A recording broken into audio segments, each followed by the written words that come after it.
그는 김건희와 같이 권오수의 오랜 지인으로 도이치 사건에서 권오수 통해서 도이치모터스 주식을 매매한 사람은 맞죠? 김건희의 지인인지는 전혀 모르겠고요. 제가 나중에 확인한 바로는 권오수의 지인이라고 들었고, 그 다음에 권오수를 통해서 주식 매매했는지는 전혀 알지 못합니다.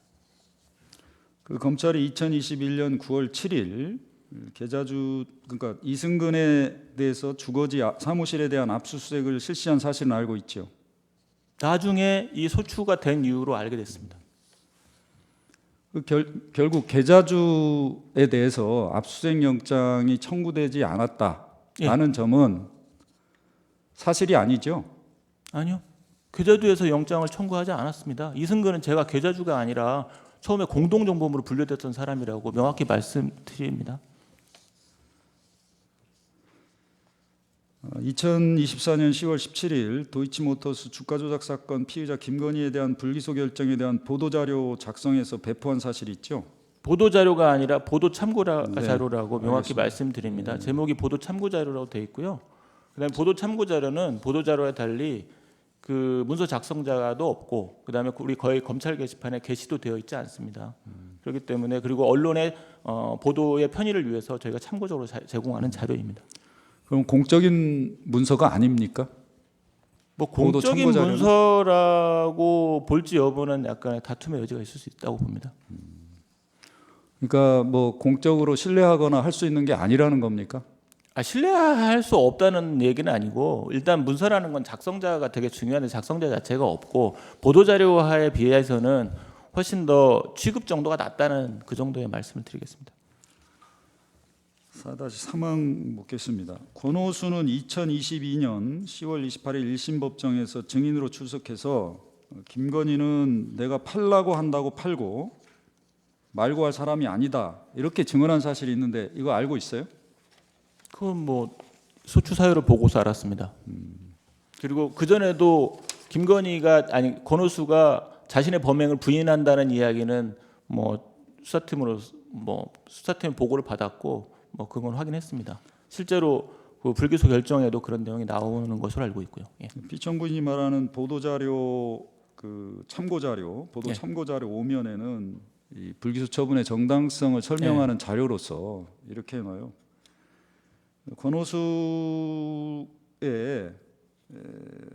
권오수를 신뢰해서 피의자에게 자신의 범행 내지 주가 관리 사실을 숨기고 단순한 추천 권유를 통해서 매도 요청했을 가능성이 크다 이렇게 해놨죠. 기재했습니다. 예. 이 법정 증언 녹취서하고는 다르지 않습니까? 사실관계가? 법정 녹취서하고 증언은 다른데 그거에 대해서 말씀드려도 될까요? 민태균이나 김기현은 여사가 권오수가 해달라고 하면 여사가 그 말을 듣고 매도했을 것 같다라고 이렇게 얘기를 한 바 있고요. 그리고 항소심 판결문 중에 보면 10월 28일하고 11월 1일자 그 통정매매 김건희 여사 관련된 그 계좌를 이용한 통정매매 관련해서 권오수의 의사의 관여 아래에 이와 같은 거래가 체결되었다는 취지로 이 권오수의 관여 사실을 인정하고 있습니다. 그렇기 때문에 법원에서 인정한 사실이므로 이게 권오수의 이 증언은 사실상 신빙성이 좀 배척된다고 볼 수 있고요. 사실상 그 권오수는 제가 지금까지도 대법원의 지금 재판 과정에서도 지금까지 일관되게 자기의 시세조정 범행 사실을 다 부인하고 있습니다. 그러니까 내 시세조정 범행 사실을 내가 시세조정 안 했다고 주장을 하고 있는데 어떻게 남한테 권유를 하겠습니까? 내 것도 안 하는데 남한테 권유한다는 걸 인정할 수가 없는 거죠. 그래서 저희는 권오수의 진술의 신빙성보다는 김기현이나 민태균의 진술의 신빙성 그리고 관련 객관적인 자료를 통해서 그걸 더 신빙성의 우위를 높고 이와 같이 관련 증거에 따라서 결론을 내린 것입니다. 5항은 생략하겠습니다. 전체적으로 6항 묻겠습니다. 갑질 51호증 압수영장 제시하겠습니다. 2024년 10월 18일 2024년도 국정감사 중 국회 법제사법위원회 요청에 따라서 서울중앙지방검찰청이 김건희에 대한 압수수색 영장 청구 및 발부 내역을 정리한 자료를 작성해서 국회에 제출한 사실이 있죠. 제가 작성한 게 아니고 저는 당시 국감장에 있었기 때문에 우리 수사팀에서 작성해서 제출한 것으로 알고 있습니다. 증인은 피청구인은 이 내용 전혀 모릅니까? 내용은 알죠. 근데 제가 작성한 건 아니라는 거죠. 제가 왜냐면 국감장에 있었기 때문에 제가 이거는 그 중앙지검에서 작성해서 국정감사장에 제출한 거라 제가 그 내용에 대해서 이걸 이렇게 작성하라 저렇게 작성하라 할 수는 없는 거죠. 아니 초안은 누가 작성했는지 모르겠지만 피청구인과 이창수가 국정감사의 기관 증인으로 출석해서 국정감사위원회 요청에 따라서 서울중앙지검이 작성해서 제출한 자료 아닙니까? 변호인께서도 아시겠지만 국정감사장에서 묻는 질문이 엄청 많았습니다. 그날 저희 김건희 도이치모터 사건 관련해서 90% 이상을 물어봤는데요. 압수수색 내역을 작성해서 내라고 해서 저희가 그러면은 수사팀에다 연락을 해서 압수수색 내역을 정리해서 제출해라라고 얘기했고, 그리고 그 내용을 보고서 압수수색 내역이 작성이 됐네 하면서 제출을 하는 것이지, 제가 일일이 하나하나 이거는 이렇고 저거는 저렇고, 특히 지금 질문 사항 중에 뭐 이승근이 뭐 공범이냐 관계자냐 이런 것까지 제가 다 알면서 그걸 제출하겠습니까? 현실적으로 한번 생각을 해보십시오. 자, 그날 국정감사에서 가장 핵심은 과연 김건희 주가 조작과 관련해서 영장을 청구했다가 기각됐는지, 계좌주 중에는 영장을 아무도 청구한 사실이 없었는지 여부가 가장 큰 쟁점이었고, 모든 국민들이 거의 관심이 쏠려 있고 언론도 관심이 있었습니다. 그렇기 때문에 당일 국정감사장에서 압수영장 내용을 전부 제출하라고 한 겁니다.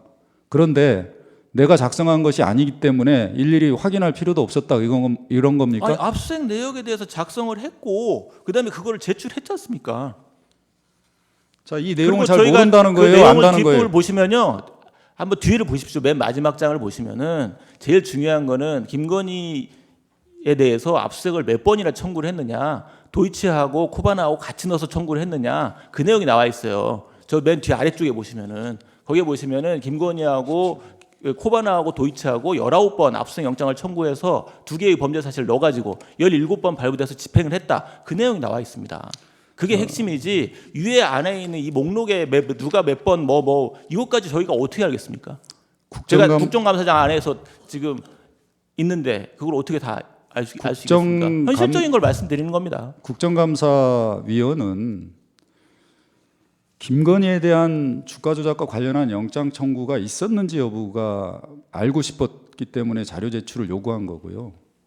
피청구인이 말하고 싶은 내용을 받아보기 위해서 자료 제출을 요구한 게 아닙니다. 국정감사가.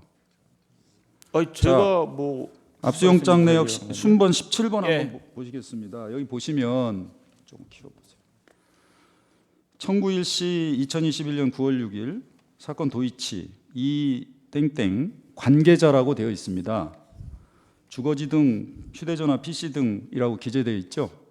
네. 여기 왜 관계자라고 기재됐는지 피청구인 알고 있어요? 그 당시에는 몰랐고요. 제가 이 산핵 소치 이후로 확인한 바로는 아까도 말씀드렸지만 이승근은 초반에 계좌주로 분류된 사람이 아니라 권오수와 자금 거래가 활발해서 권오수와 같이 시중을 공모했다는 의심을 받고 있어서 9월 7일 날 2020년 9월 7일 날 2021년 9월 7일이죠. 9월 7일 날 압수수색 영장을 청구를 공범으로 적시해서 압수수색 영장을 청구를 했던 사람입니다. 그런데 나중에 수사를 해보니까 이승근이 실제로 시중에 가담했다는 사실이 인정되기 어려워서 전수사팀에서 불입건 처리를 했고, 그렇기 때문에 공범이 아니어서 관계자로 표시했다고 저는 그렇게 들었습니다. 혹시 계좌주로 표기하는 경우에 기자회견에서 답변한 내용과 다를까 봐서 관계자로 표현한 건 아닙니까? 전혀 아닙니다. 알겠습니다. 예. 잘 모르신다면서요, 작성한 경위를. 모르는 게 아니라 그거는 나중에서 당연히 알았다는 거 아니죠. 아닙니까? 이승근이 계좌주가 아니라는 얘기는 여러 번 말씀드렸지 않습니까? 좋습니다. 그 당시에 브리핑한 내용이 4시간입니다. 4시간. 이승근이 계좌주냐 아니냐 그렇게 중요한 내용이 전혀 아니에요.